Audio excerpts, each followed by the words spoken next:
Sorry, Tia Grace. Okay lang po, Lola. Naisip ko lang, bakit ba palaging umuutot ang mga tao? Maraming dahilan.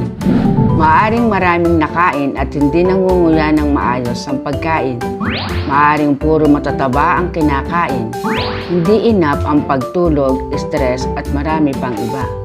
Pero, alam mo ba, malalaman mo kung may sakit ka sa pamamagitan ng utot. Talaga po? Kapag ang utot ay walang amoy. Ang ibig sabihin ay maaring less protein ang nakukuha ng katawan. Paano naman pag may amoy?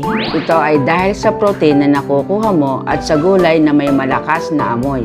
At kapag sobrang baho na, Ito ay dahil maaaring may bacterial infection ang iyong intestine. Gaano ba kadalas dapat umutot ang tao? sa pag-utot, Kapag less than 10 times, pwedeng may risk of intestinal obstruction. Kapag naman 10 to 20 times, normal na yan sa tao. Kapag sobra na, maaaring may sakit na yung tao. Ganun pala. normal ang pag-utot. Mag-sorry mag-excuse kapag napautot sa maling lugar. Pakiramdaman mo, baka sobrang baho na ng utot mo. Or madalas na ang pag-utot mo.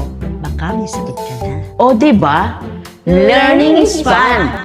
Ay, sorry. Okay lang.